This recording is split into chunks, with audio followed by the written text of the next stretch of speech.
Viewers, आज का question है find minimum in rotated shorted array. इसका मतलब ये है कि हम लोग को एक शॉर्टेड बट एक रोटेटेड एरे गिवन होगा, ठीक है। उस पे से हम लोग को सबसे मिनिमम वैल्यू फाइंड आउट करना है, पर time complexity order of log n होना चाहिए। जैसे कि हम लोग देख सकते हैं यहाँ पर 3 4 5 1 2 दिया हुआ है, तो सबसे छोटा वैल्यू 1 है, तो उसे ही रिटर्न कर देना है, ठीक है।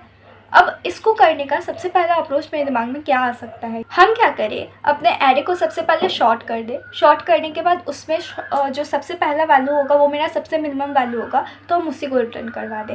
पर यहाँ पर प्रॉब्लम ये है कि शॉर्ट करने के टाइम पे हम लोग का जो टाइम कॉम्प्लेक्सिटी लगता है वो होता है order of n log n, और हम लोग को कौन सा टाइम कॉम्प्लेक्सिटी चाहिए, हम लोग को टाइम कॉम्प्लेक्सिटी चाहिए log n। तो क्या ये मेरे लिए काम करेगा? तो आंसर है नहीं, नहीं करेगा।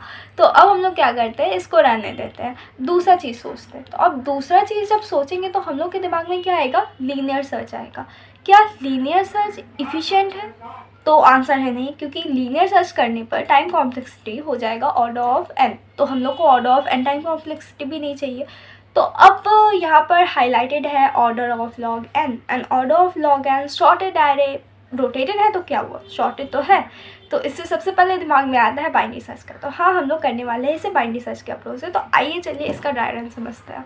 तो हम लोग क्या करेंगे, इसको सॉल्व करने के लिए सबसे पहले एक आंसर नाम का एक वेरिएबल बनाएंगे, जिसके अंदर -∞ वैल्यू से इनिशियलाइज कर देंगे। उसके बाद हम लोग अपने मिड को निकालेंगे, फिर चेक करेंगे क्या मेरा लो का वैल्यू मेरे मिड से बड़ा है या छोटा है। तो अगर मेरा लो का वैल्यू यानी एरे ऑफ लो का वैल्यू यानी कि मेरा 4 अगर छोटा है मेरे 7 के वैल्यू से, तो हम क्या करेंगे, इसके जगह पर 4 डाल देंगे। तो हम क्या करते हैं, आंसर को अपडेट कर देते हैं। उसके बाद हम लोग क्या करेंगे, अपने लो के वैल्यू को भी अपडेट कर देंगे, यानी कि अपना लो का जो वैल्यू है वो मिड +1 कर देंगे, यानी मेरा लो का वैल्यू कुछ यहाँ पर आ जाएगा। तो यहाँ पर मेरे लो का वैल्यू है और यहाँ पर मेरे हाई का वैल्यू है। तो इस हिसाब से मेरा ये वाला पूरा का पूरा मैंने एलिमिनेट कर दिया है, एंड यहाँ पर से मुझे मिड का वैल्यू मिल जाएगा। तो मुझे देखना है कि क्या ये जो मेरा मिड का वैल्यू है, ये मिड का वैल्यू मेरे लो के वैल्यू से बड़ा है या छोटा है। तो फिर से ये अब छोटा है, तो फिर मैं क्या करूँगी, 0 को और ये 4 को कंपेयर करूँगी, कौन छोटा है, 0 छोटा है या 4 छोटा है। तो आंसर है 0 छोटा है। तो मुझे क्या करना है, वापस से यहाँ पर 0 को इनिशियलाइज़ कर देना है। उसके बाद क्योंकि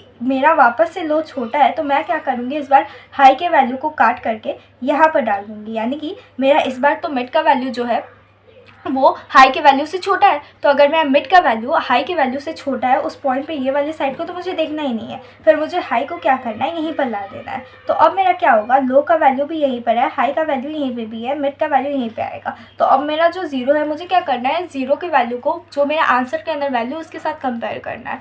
क्या ये मेरा 0 मेरे जो आंसर के अंदर वैल्यू है उस वैल्यू के इक्वल है या छोटा है या बड़ा है, जो भी है। तो अगर मेरा वैल्यू छोटा है तो वापस से अपडेट करना, अगर वैल्यू छोटा नहीं है तो फिर मेरा जो भी वैल्यू है वो मुझे रिटर्न कर देना है, यानी कि मेरा जो इसका सही आउटपुट होगा वो होगा 0। मैंने यहाँ पर कोड अटैच कर दिया है। तो अगर अब हम लोग कोड की तरफ जाए तो हमें समझ आएगा कि सबसे पहले हमने एक n बनाया है, जिसके अंदर मैंने एरे का लेंथ ले लिया। उसके बाद एक लो को इनिशियलाइज़ किया है, हाई को इनिशियलाइज़ किया है। उसके बाद मैंने मिड निकाल लिया है, बट आपको ज़रूरत नहीं है, आप यहाँ पे कोई भी वैल्यू डाल सकते हो। और आंसर के अंदर फिलहाल मैंने नम्स ऑफ 0 रखा है, आप +∞ भी रख सकते हो, ठीक है। उसके बाद मुझे क्या करना है, चेक करना है कि मेरा जो लो का वैल्यू है वो हाई के वैल्यू से छोटा है या बड़ा है। अगर मेरा लो का वैल्यू हाई के वैल्यू से ऑफकोर्स फर्स्ट टाइम में छोटा ही होगा, तो मुझे आइटरेट करना है। वापस से मिड का वैल्यू निकाला। उसके बाद अगर मेरा नम्स ऑफ मिड छोटा है या बराबर है मेरे नम्स ऑफ लो के, उस पॉइंट पे मैं आंसर को अपडेट कर दूंगी, देन मैं अपने लो को अपडेट कर दूंगी। अदरवाइज मैं वापस से अपने आंसर में चेक करूँगी। अगर ऐसा नहीं है तो मुझे क्या चेक करना होगा, मुझे अपने आंसर को चेक करना होगा और नम्स ऑफ मिड को चेक करना होगा, यानी जिस प्रेजेंट पोजीशन पर मैं अभी हूँ,